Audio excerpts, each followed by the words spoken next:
Yesterday, we carried out an operation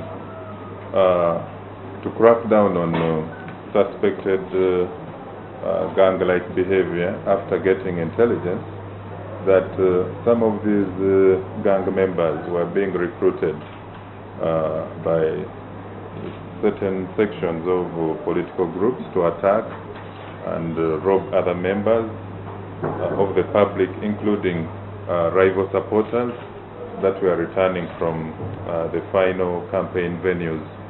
I think you saw some of those ugly scenes on TV last night. Some of those were actually captured, where we had these fights between rival supporters.